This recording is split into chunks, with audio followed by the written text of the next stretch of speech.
Taking a lot of flack for releasing a new rap radio ad. I don't think it's that bad. I think it actually could help with millennials. But we've got the expert millennial himself, Charlie Kirk, and we'll see what he has to say. He's also fired up about student debt. He says that the government is to blame. More Varney after this. Colleges are going to continue to raise their costs because they know students can pay in full. And they can pay in full because the federal government keeps on subsidizing their advancement into college.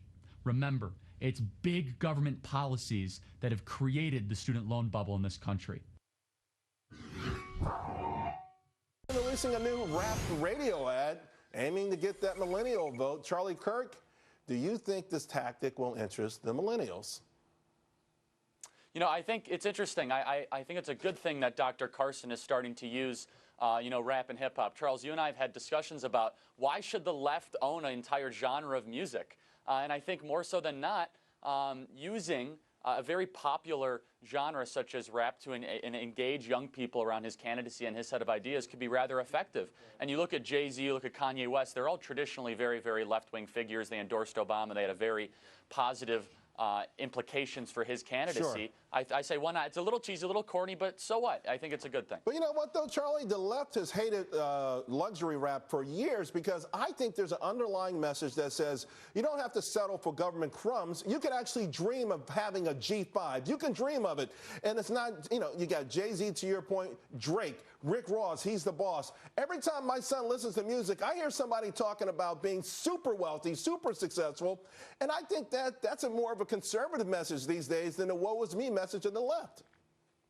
No, I agree, and it's kind of funny, the expletives aside, with rap music, it's talking about getting a better life for yourself. And, if you talk about an entire culture that they're engaging, most of rap is centered around individuals that, live in poverty, so on and so forth. They're talking about having better lives for themselves, so on and so forth. Yeah. And I think you and I, Charles, when we discuss this, it's important to remember that they want to improve their livelihood. And it's good for Ben Carson for using a genre that can engage them. And again, why should the left, why should progressives own a genre of music? They just should. All they got to do now is get rid of the misogyny and the violence, right? Okay. There you go. Hey, exactly. Next one, Charlie. Eureka College, that's Ronald Reagan's alma mater, now being accused of not allowing a conservative group to form on campus. What are your thoughts on that?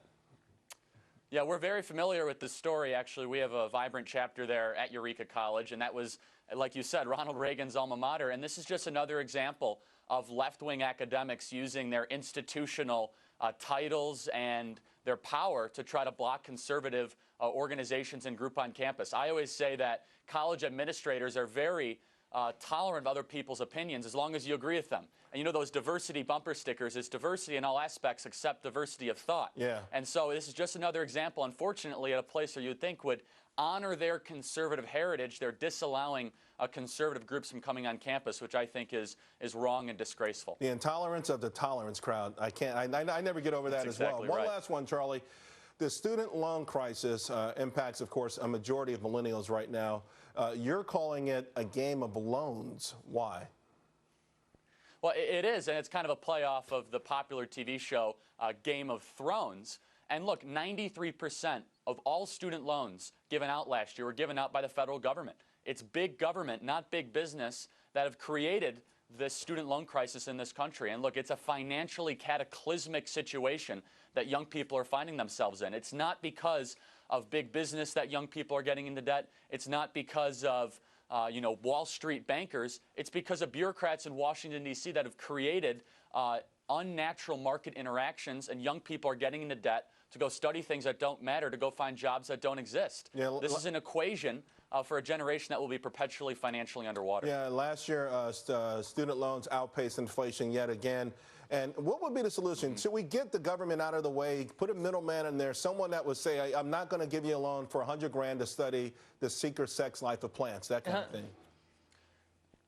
I think a longer-term solution would be getting government out of the student loan business completely. However, let's start with allowing young people, first and foremost, to maybe select a 3-year degree instead of a 4-year degree. That would cut the cost of college by 25% right off the top. I think having these more free market-centric solutions when looking at student loans would be very beneficial, and getting the federal government out of the business of student loans is not helping us taxpayers, and it's not helping the students at all. Charlie Kirk, smart stuff, man. We appreciate it. We'll see you again real soon.